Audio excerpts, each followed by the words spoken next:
Tyler Jackson of PlaySheetSports.com here, and I am in Charmco this morning, joined by head coach of the Greenbrier West Cavaliers, Kelly Vaughn. Kelly, how you doing? Doing well. Just glad to be here. Glad to see you. Yeah. I mean, that's great. You kind of bring that up about a year ago or so. You were getting prepared for some surgery and missed the first couple games of the season. How are you feeling this time around? I'm feeling better. I still got some treatments to go through, but thank goodness I got all the surgeries out of the way. Uh, I still have what they call port, and I'll have to do some treatment with that. But compared to this time last year, I feel much better. Oh. I would highly recommend older gentlemen, well, anymore, it's even younger gentlemen, to have that colonoscopy test. Was it honestly, between you and I, it saved my life, and you kind of got me on a vengeance now. I definitely want to thank my family. They haven't. My son, my wife has not missed a treatment, has not missed a surgery, and there's so many people I want to thank. The staff here at Greenbrier West, the people praying for me in the community, and cancer's a beast, and take care of yourself. So hopefully I didn't go off too far on that tangent there. No. I'm glad to hear the update and to hear things are much better than what they were a year ago. But speaking of a year ago, 4-6 finish, and I attribute most of that to teams just won't play you, especially in the area. You're gonna have to go out and find tougher games all over the place. Just talk about some of the kids you have coming back and the expectations, because again, you lost some really good ones. Colton Dunbar is probably the first name that pops up as far as the most productive statistically, but Camden Sams is another one that I know that he missed some time earlier in the year with a broken collarbone. But there are a lot of kids that you lost last year to graduation. Just talk about the expectations and some of the big name contributors for this season. Well, to go back to what you stated there first, we were 4-6, but the good part about it is we played teams like Roane County, Fort Fry, Midland Trail, James Monroe. All them teams had great years last year. And sometimes I've done it long enough. It's not how good you are, it's how good everybody else is. And, the good part about it, we actually had more points when it comes to the SSAC rankings. We had a higher number in bonus points than we did in actually winning points. But I am glad the SSAC has changed that strength of schedule procedure, because there's teams 7-3 not getting in the playoffs. And really, there's no reason to. With 16 teams, 7-3, you got to get in the playoffs. Mm-hmm. So anyway, we're proud of our kids making the playoffs. That's our goal each and every year. And touch base on Colton Dunbar, he did do a fine job at quarterback. It was his first time playing quarterback, and Coach Osmond coached him up, did a nice job, and we will miss he and Sam's. Colton is going to Glenville, which I'm proud of him. He's going to run track, and he does have some skill when it comes to them hurdles, and I'm anxious to see how he does, because the aged kid now, just to throw back 2 years ago, the aged kid, I got to throw a little love out there for him. He went to West Virginia Tech, worked his tail off. I see him out here when we're practicing, and now he's going to run at Marshall. So we're really proud of what he's done. Yeah, so, national competitor. Those are great kids. Just talk about kind of trying to fill the role of them, because it's hard. Colton was a kid that there were times where he would carry it 30, 40 times a game as a quarterback, and it can be difficult to replace that, not just from an athlete standpoint, but from the mental toll that can kind of come with that. Just talk about the kids that you expect to fill the roles left behind. Well, right now, and you can see the board here. I like looking at the board because I study it quite often.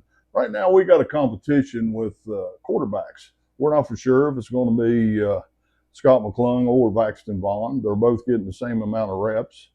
Scott's a senior, bigger kid. He can definitely get upfield when he runs the ball. He's 215 pounds, so that's a big kid at our level. And Vaxton, he's a sophomore, but he's very athletic, smart. Right now, they're in a competition. I can't tell you which way it's going to go right now, but we got a couple scrimmage games coming up, so they'll definitely fight it out. As far as our backfield, we are blessed to have Ben Butler back, and hopefully Ben will stay healthy. Ben's nice.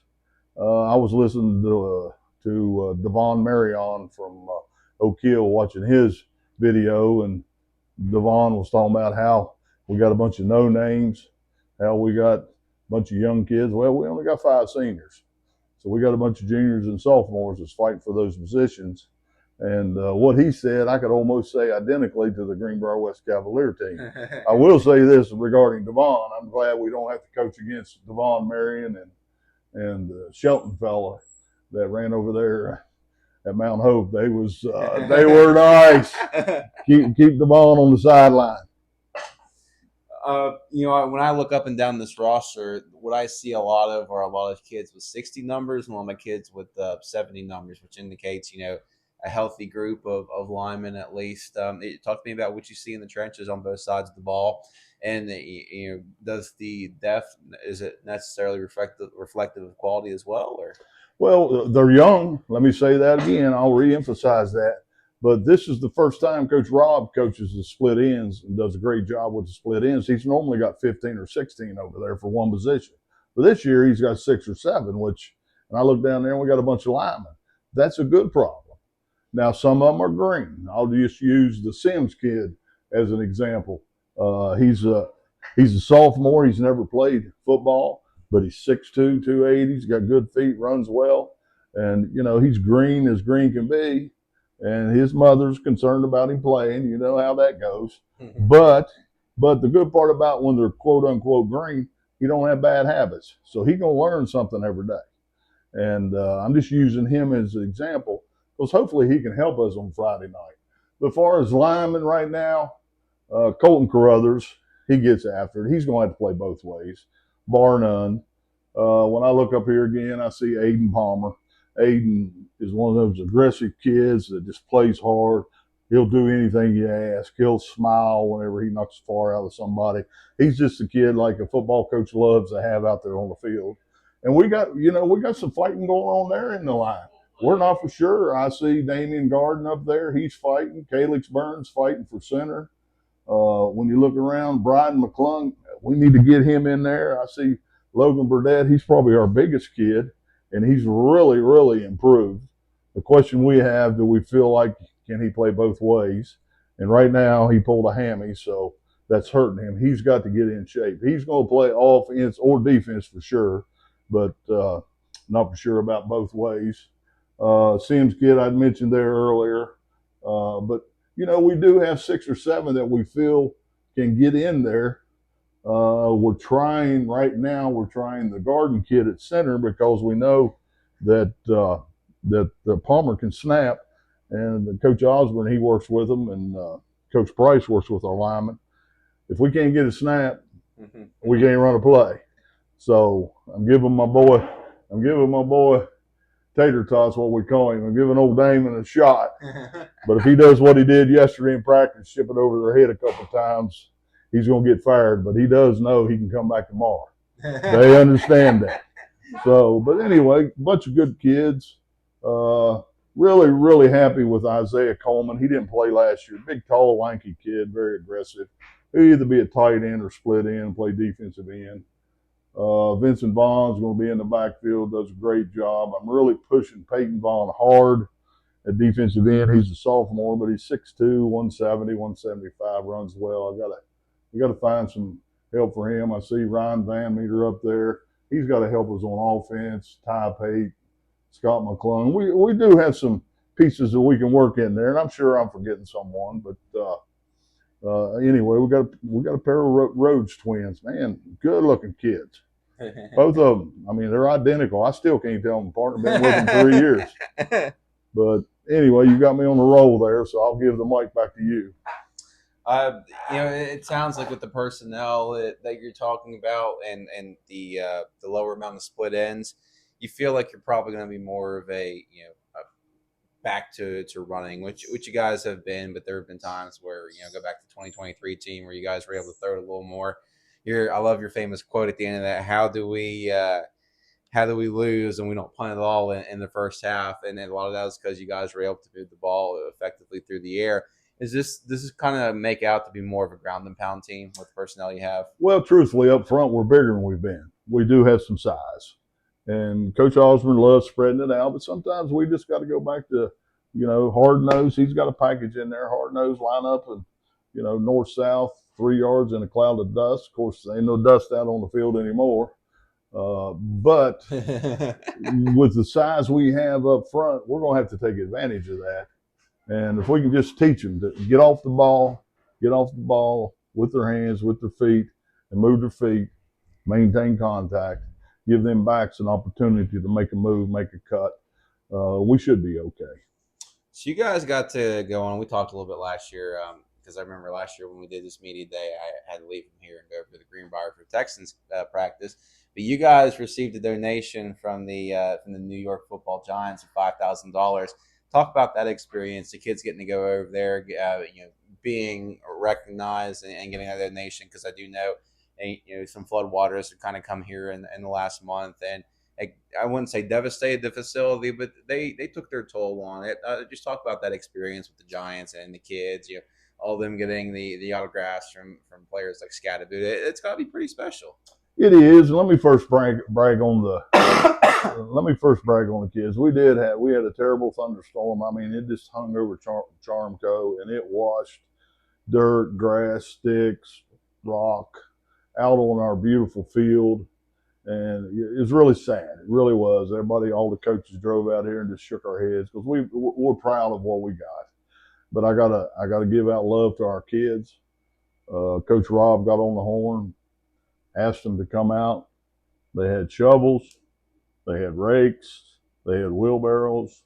I've got a dump trailer, and those kids, we didn't want to put anything heavy on the field, but those kids, half of them would load them up, the other half would bring them to the dump trailer.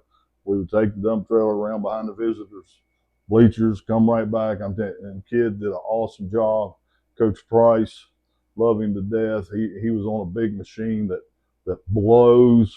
And honestly, if you didn't know it happened and you walked out there like you're sitting with me now, you wouldn't know anything happened. But got to give praise to the kids and also the assistant coaches too. I mean, it was that tells you what type of kid you got. When you can text, like I say, with Coach Rob, he's got all the numbers. They show up they were here at 8 o'clock and we was done by 11. There I mean, that's they done when you get that many kids working, you can get some things done. And now to go on to the question with the New York Giants, first of all, thank them guys for the donation. And people don't realize, you got to go both ways with that. We had all our fall sports, not just football, our fall sports agreed to help with parking. And, our girls volleyball team would go over there, the boys football, the cheerleaders, the basketball team. I mean, we had a whole network of kids that split days, which helped it make it easier because we had a number of kids helps. But again, that goes back to attributing what type of kids we have here at Greenbrier West. I got to pat them on the back.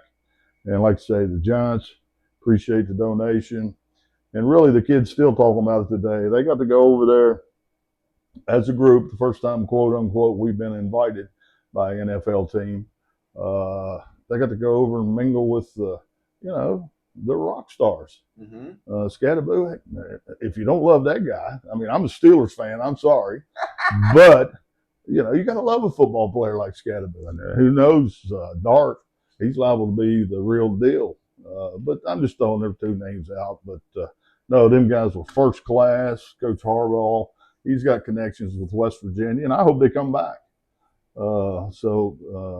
And wish the Giants luck. As long as they're not playing the Steelers, we'll be all right. But anyway, I hope I answered your question all right there. Yeah, absolutely. Last one I got for you. Where do you kind of set the expectations for this year? Like I said, I don't think record has been indicative of the quality of team that you guys have been the last 2 years.